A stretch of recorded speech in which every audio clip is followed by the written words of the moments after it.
Olá! Hoje a gente vai mergulhar num diálogo antigo, bem curto, mas que é pura emoção e está carregado de imagens super marcantes. Vamos dar uma olhada de perto na poesia poderosa do sexto capítulo de Cântico dos Cânticos. Um texto que mostra de um jeito incrível como o amor era descrito com uma riqueza de detalhes que, olha, impressiona. Bem, a gente já cai de paraquedas no meio de uma conversa, sabe? Com uma pergunta que é bem direta e até um pouco urgente. Essa pergunta, que vem de um grupo de pessoas observando a cena, já cria um clima de mistério e joga a gente direto na ação. Começa uma busca. E a resposta da esposa que nos guia nessa busca pelo amado. E o jeito que ela responde, nossa, revela muita coisa. Não é só uma informação, é uma declaração cheia de confiança que mostra uma intimidade profunda entre eles. Olha só a imagem que ela descreve. Um jardim, canteiros de bálsamo, lírios. É um cenário de paz, um lugar particular, super natural. Um contraste bem interessante com a urgência toda da busca que o pessoal estava propondo. Quer dizer, ele não está perdido. Ele está no lugar de prazer e beleza dele. E aqui está o coração de tudo o que ela diz, o ponto principal. Eu sou do meu amado e o meu amado é meu. Essa é a base de tudo. É uma afirmação de que um pertence ao outro, uma união tão completa e segura que nem importa onde cada um está fisicamente. Agora a cena muda completamente. O amado entra em cena. E o que acontece a seguir é um verdadeiro retrato em poesia. Ele não responde de forma direta, mas começa a pintar um quadro, um retrato super elaborado e poético da sua esposa. E que retrato, hein? A beleza dela não é comparada a uma florzinha qualquer, mas a cidades inteiras, centros de poder e cultura como Tirza, que era uma antiga capital, e a grandiosa Jerusalém, e mais, a um exército. Isso fala de uma beleza que impõe respeito, sabe? Uma beleza majestosa, que impressiona. E a intensidade só aumenta. Ele diz, desvia de mim os teus olhos, porque eles me dominam. Pensa no poder disso. A beleza dela não é só algo para ser admirado de longe. Tem um efeito real, uma força que é quase avassaladora para ele. E aí ele continua usando várias metáforas do campo. O cabelo dela, como um rebanho de cabras, dá uma ideia de abundância, de movimento. Os dentes, como ovelhas perfeitas, são símbolo de pureza, de perfeição, sem nenhuma falha.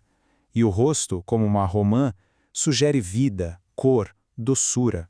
Para o pessoal daquela época, essas imagens eram riquíssimas, diziam muita coisa. Depois dessa descrição tão poética, o poema muda de tom de novo. Agora o foco é mostrar como ela é única entre todas. A gente sai da descrição física e entra numa declaração dramática sobre o quanto ela é exclusiva. Primeiro ele prepara o cenário, um cenário grandioso. Começa falando do número de mulheres da mais alta nobreza, 60 rainhas. A elas, ele soma 80 concubinas, que também eram mulheres de status, mas num nível um pouco abaixo. E isso, junto com as virgens sem número, cria a imagem de uma corte real imensa, cheia de mulheres notáveis. Um harém de proporções épicas, onde a competição pela atenção do rei devia ser enorme. E então, no meio dessa multidão toda, vem o clímax. Mas uma só é a minha pomba, a minha imaculada. No meio de tantas, ela é declarada a única, a incomparável. A linguagem que era grandiosa se torna profundamente pessoal e terna. O contraste é, uau, muito poderoso. E o mais interessante é que essa visão não é só dele. A singularidade dela é confirmada por todas as outras mulheres. As jovens a chamam de bem-aventurada, abençoada, e até mesmo as rainhas e as concubinas, que a gente poderia pensar que seriam rivais, também a louvam. É um consenso geral.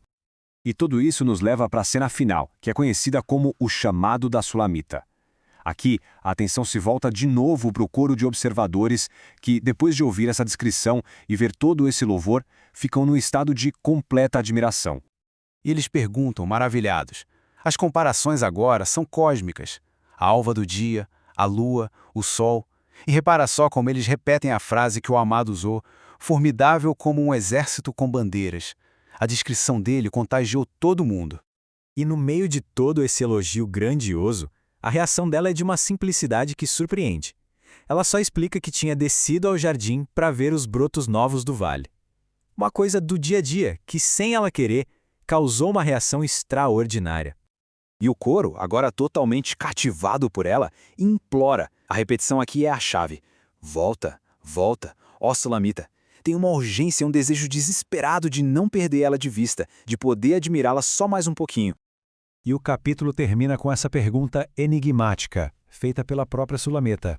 O que seria essa tal dança de Mahanaim? Uma dança de festa? Talvez uma dança militar ligada a um lugar histórico?